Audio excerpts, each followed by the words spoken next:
Maritime Admiralty law words, all water related. I've never taken a course on law, so let me point that out, other than communications law when I was in college. I have no background in law, but I did see this video by Jordan Maxwell. He was being interviewed, I think, by InfoWars.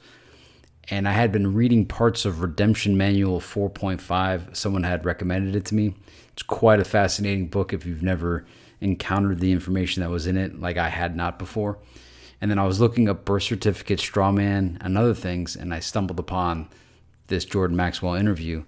And in the video, he demonstrates or explains how humans are processed like products that are shipped in and received at ports, and that the language is all related to water, maritime, admiralty law words.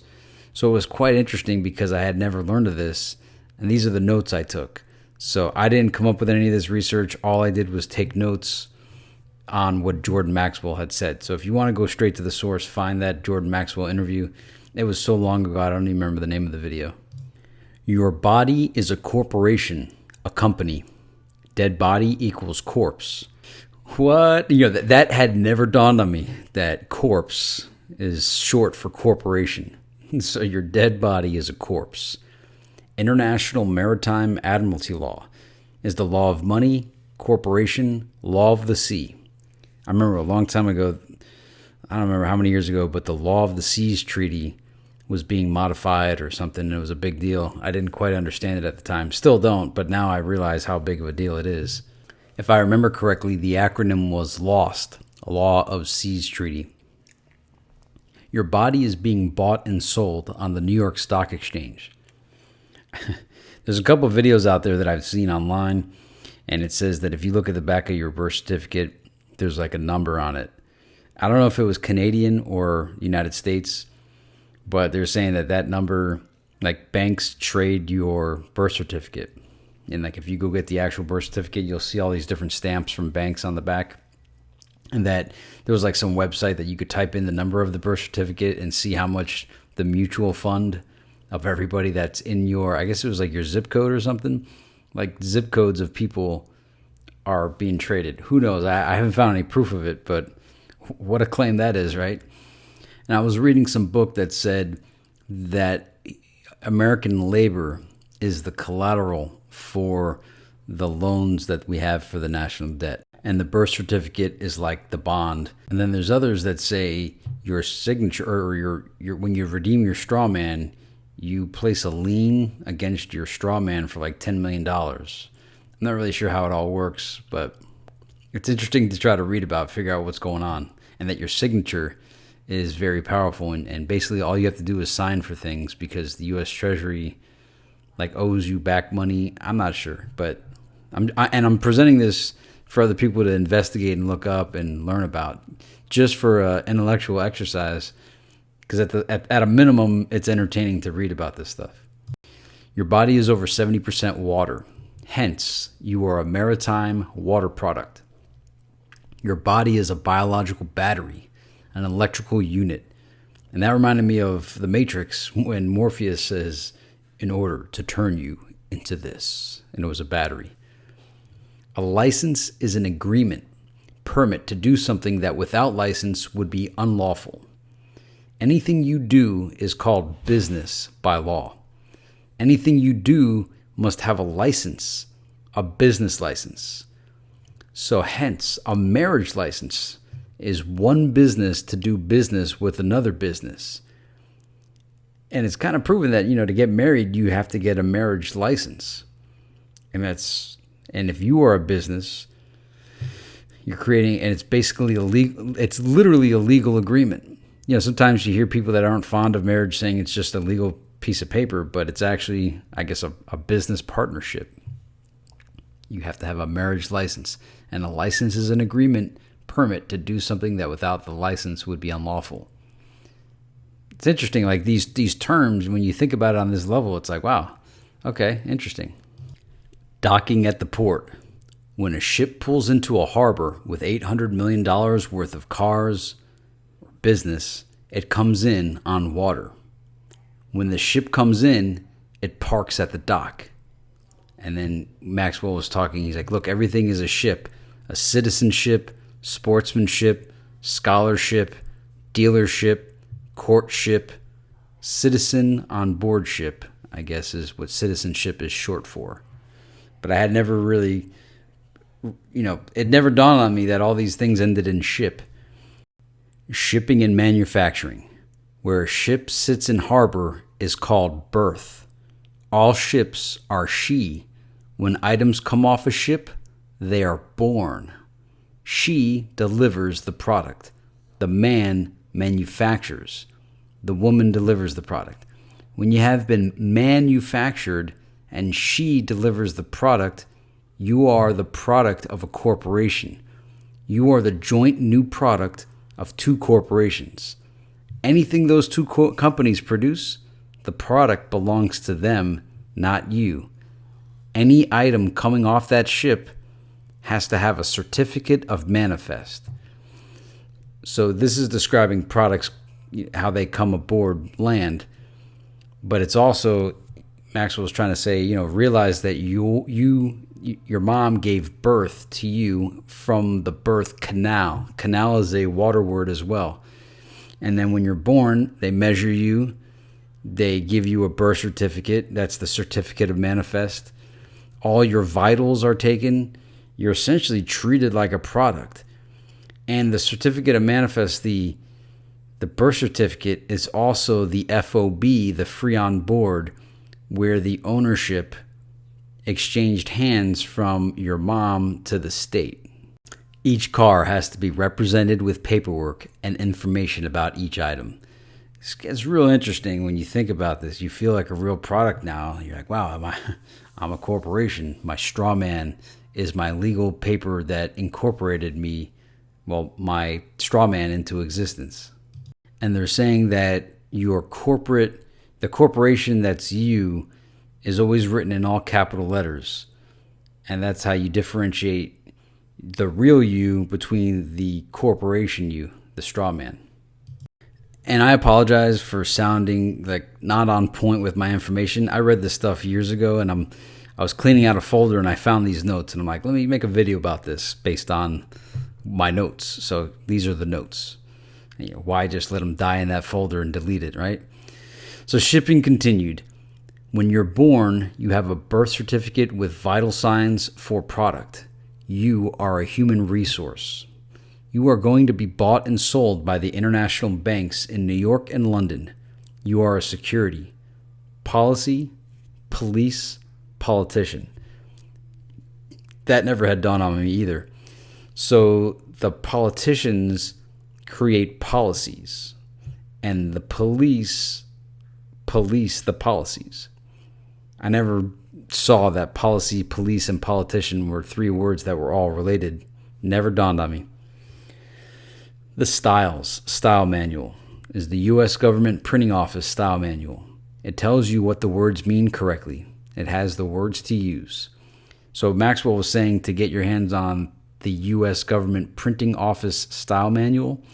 I had looked it up at the time that I had seen that video, and nothing really stood out to me. So I wish Maxwell would have spelled that out. Sometimes I'm really naive, and I don't, like a lot of times people tell jokes and I don't get it until it's spelled out. I'm one of those people that has to have it spelled out. Sorry, but I don't know. I'm just a naive, young, innocent kid. 1871 formed a corporation after the Civil War, the United States Corporation. Anybody who worked for the corporation is a member of the corporation. If you are a U.S. citizen and they ask you if you are a U.S. citizen, are you lawfully in America to do business? Alien is alien. And that never dawned on me either. So when they ask, when they ask, are you testifying that you are a U.S. citizen? You are saying, I am an employee, and then you're under the company policy, not the law of the land. And the law of the land is referring to common law as opposed to statutory law. So the premise of the whole sovereignty movement is that we're all living under statutory law, but we weren't told, and that the people say that they should be bound to common law. And that supposedly, if you write UCC 1-308, it's without prejudice or under protest, it basically retains any rights you unknowingly or under false pretense agreed to surrender. So, yeah, supposedly you're supposed to write UCC 1-308. I don't know what it really means, so I'm not going to write it down until I fully understand it. But that's a term. So, like, one of the points of making this video is I'm giving you neat terms and things to look up that once you go down this path, you're going to find all this info that I had never known about. And chances are some of you might not have known about either. And so I think they were saying statutory law became law in 1938. And as far as the 1871 thing, if you Google February 21st, 1871, supposedly that's when we all stopped being state citizens and became federal citizens. Or it was the day the United States became a corporation. It's neat. Just go to Google and type in February 21, 1871, and you'll see all kinds of results that you're like, wow, look at all these titles here. This is really interesting. And I think that's also the day that Washington, D.C. became Washington, D.C., the capital of the United States. Liberty. So Maxwell differentiates between liberty and freedom. So the Statue of Liberty is not the Statue of Freedom. It's the Statue of Liberty. Liberty is what a sailor gets when he pulls in a port and asks permission to go on land. If you get permission to go out, you have liberty. In America, you have liberty. You ask permission, you get a permit, you have a license. So we do not necessarily have freedom, we have liberty. And that's a whole new thing. Liberty and freedom, I think most of us thought it was synonymous, but apparently they mean different things. Court. This one's interesting. Court. Basketball court, tennis court. Court is a game. Like tennis, two teams of lawyers. They want to put the ball back in the other guy's court. They volley to each other. The judge is the referee or the umpire. There is a gate and a fence. The gate represents a water gate. When the gate opens, the water raises the ship up. When you put your hand on the gate, you open the floodgate.